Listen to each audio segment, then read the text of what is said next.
Hello friends, welcome to my channel upgrade yourself with Preeti. तो आज हम बात करेंगे हेल्थ इंश्योरेंस में वेटिंग पीरियड्स के बारे में। लास्ट वीडियो में हमने बात की थी आईआरडीए की कुछ guidelines and pre and post hospitalisation के बारे में। तो जो लोग इस चैनल पर न्यू हैं, प्लीज़ जाके प्रीवियस वीडियोज़ देखिए और सब्सक्राइब करना बिल्कुल भी मत भूलिएगा फॉर मोर इन्फॉर्मेटिव वीडियोज़। तो चलिए आज का टॉपिक स्टार्ट करते हैं, वेटिंग पीरियड्स। जब भी हम कोई हेल्थ इंश्योरेंस लेते हैं तो पहला सवाल यही होता है, वेटिंग पीरियड वो क्यों?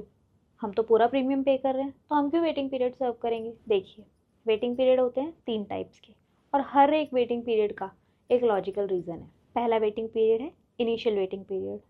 इसमें आप पॉलिसी लेने के शुरुआती 30 दिनों में कोई भी क्लेम नहीं ले सकते, चाहे वो प्लान्ड हो या इमरजेंसी। आप कोई भी क्लेम फाइल नहीं कर सकते। इस पीरियड को कूलिंग पीरियड भी कहा जाता है। जैसे कि हमने लास्ट वीडियो में बात की थी, according to IRDA guidelines, policy के स्टार्टिंग के 30 डेज़ को फ्री लुक अप पीरियड और कूलिंग ऑफ पीरियड के नाम से जाना जाता है। इसमें आप अपनी पॉलिसी को 30 दिनों के अंदर कैंसिल करा सकते हैं। इस पीरियड में आपके और इंश्योरेंस कंपनी दोनों के पास ऑप्शन होता है अपनी तरफ से पॉलिसी को कैंसिल करने का।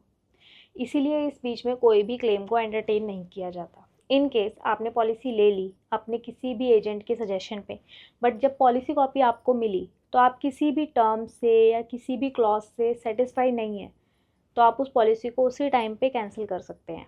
और ऐसे ही अगर आपकी पॉलिसी लेते वक्त आपके कोई प्री हेल्थ चेकअप्स हुए हैं या आपने कोई अपना डिस्क्लोज़र दिया है कोई भी हेल्थ इश्यू से रिलेटेड या किसी भी डिजीज़ से रिलेटेड और कंपनी उस पर एग्री नहीं करती है, तो कंपनी भी अपनी तरफ से आपकी पॉलिसी को कैंसिल कर सकती है और पूरा रिफंड आपके अकाउंट में। तो इसी तरह से इस इनिशियल वेटिंग पीरियड का एक लॉजिकल रीज़न है कि आपके पास 30 डेज़ का टाइम होता है अपनी पॉलिसी को कंटिन्यू करना है या नहीं करना है, उस पावर को यूज़ करने का। बट कंपनी भी उन्हीं चीज़ों पे वेटिंग लगाती है जो आपके हाथ में है। जैसे कि एक्सीडेंट, वो तो आपके हाथ में नहीं है ना, तो उस पर कोई वेटिंग पीरियड भी नहीं है, वो डे 1 से कवर होता है।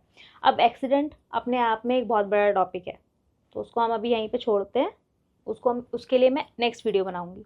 अभी हम अपनी कंटिन्यू वीडियो करते हैं वेटिंग पीरियड्स पे। जो दूसरा वेटिंग पीरियड है वो है specific disease waiting period. According to IRDA ये 24 मंथ्स माने कि 2 साल का वेटिंग पीरियड रहता है। ये उन डिजीज़ पे रहता है जो कि आपकी लाइफ थ्रेटनिंग डिजीज़ नहीं है, जिसके साथ आप सर्वाइव कर सकते हैं।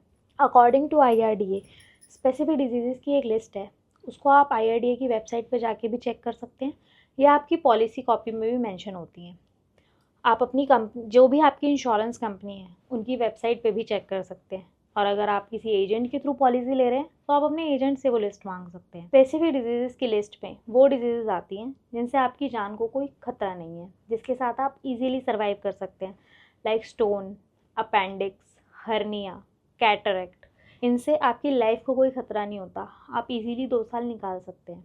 और इसके पीछे का कंपनी का लॉजिक ये है, अगर कंपनी इस डिजीज़ पे कोई वेटिंग नहीं लगाएगी और डे 1 से आपको इसका क्लेम देने लगेगी, तो कंपनी तो एक लॉस मेकिंग कंपनी बन जाएगी ना। इंश्योरेंस कंपनी का फंडा क्या होता है? सिंपल, हम सारे लोग प्रीमियम पे करते हैं, उसका एक पूल बनता है, उस पूल में वो सारा पैसा जाता है और जब कोई क्लेम करता है तो उस पूल में से वो पैसा जाता है और वो क्लेम सेटल हो जाता है। इंश्योरेंस कंपनी अपने घर से तो पैसा लेके आती नहीं है, हम ही लोगों का प्रीमियम होता है जो किसी का क्लेम सेटल होता है। अब मैं ही हूँ, मेरी एज है 28, आज मुझे पता चल जाए कि मुझे स्टोन है और स्पेसिफिक डिजीज़ का वेटिंग पीरियड ना हो, तो मुझे तो पता है स्टोन का सर्जरी का खर्चा नॉर्मल 50-60 हज़ार तो आएगा ही। अब मैं जाके एक पॉलिसी ले लूँ 5 लाख की, जो मुझे पड़ेगी 8 से 9 हज़ार के बीच में, बेसिक सी, और मैंने वो पॉलिसी ले ली और मैं कल जाके स्टोन का क्लेम कर लूँ, तो कंपनी को क्या फ़ायदा हुआ? मैंने 8 हज़ार प्रीमियम दिया और 50 हज़ार का क्लेम ले लिया। तो इसी वजह से ये वेटिंग पीरियड लगाया गया है। स्टोन, कैटरेक्ट, हर्निया, इनसे कोई भी जीवन में खतरा नहीं होता आपको, आप इसके साथ आराम से 2 साल निकाल सकते हो। इसीलिए इन चीज़ों पे आईआरडीए ने एक गाइडलाइन बनाई है। अब हम आते हैं तीसरे वेटिंग पीरियड पे। तीसरा वेटिंग पीरियड है pre existing waiting period. According to IRDA तो ये 48 मंथ्स का वेटिंग पीरियड है, मतलब कि 4 साल। बट कुछ companies as per their convenience, customer को देखते हुए, पॉलिसी मॉड्यूल देखते हुए इसको अपने अकॉर्डिंग कम ज़्यादा भी कर लेते हैं, ज़्यादा तो नहीं, कम कर लेते हैं। जैसे ही कुछ कंपनियां अपने प्रीमियम प्रोडक्ट्स निकालती हैं, उसमें इस वेटिंग पीरियड कर दिया है 2 साल, कुछ कंपनीज़ का है 3 साल। अकॉर्डिंग टू कंपनीज बदलता जाता है। बट आज के टाइम पे अगर आप बेसिक सी कोई भी प्राइवेट कंपनी की पॉलिसी लेते हैं तो वो 2 से 3 साल ही रखते हैं, 4 साल तो सिर्फ आजकल गवर्नमेंट सेक्टर में ही है।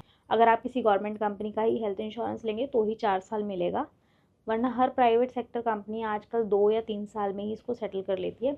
उस अकॉर्डिंग उनके प्रीमियम्स भी होते हैं। इसमें आप नाम से ही समझ पा रहे होंगे, प्री एग्जिस्टिंग वेटिंग पीरियड, मतलब वो बीमारियां जो आपको पॉलिसी लेते वक्त ऑलरेडी हैं, पहले से चल रही हैं, उन पे वेटिंग पीरियड। जैसे कि शुगर, थायराइड, बीपी, ये आजकल कुछ ऐसी भी बीमारियां हैं जो हर 30 से 40 साल के बाद हर इंसान को हो रही हैं according to lifestyle changes. Almost 80% लोग जो 40+ हैं उनको बीपी या शुगर में से एक बीमारी मिल जाएगी। तो इसी वजह से ये वेटिंग पीरियड है कि अगर आपको शुगर है तो आपको पॉलिसी लेने के 4 साल के अंदर कोई भी शुगर या शुगर से रिलेटेड बीमारी होती है तो उसका क्लेम आपको नहीं मिलेगा। आपको वो वेटिंग पीरियड सर्व करना होगा और उसके बाद आप क्लेम ले पाएंगे। तो ये कुछ बेसिक चीज़ें हैं हेल्थ इंश्योरेंस पॉलिसी की जो हर इंसान को पता होनी चाहिए, बट आपको सही नॉलेज ना होने की वजह से आपके क्लेम्स रिजेक्ट हो जाते हैं और फिर आपका हेल्थ इंश्योरेंस से भरोसा ही उड़ जाता है। ऐसा आपके साथ ना हो, इसीलिए मेरे चैनल को सब्सक्राइब करें और ऐसे ही प्यार बनाए रखें।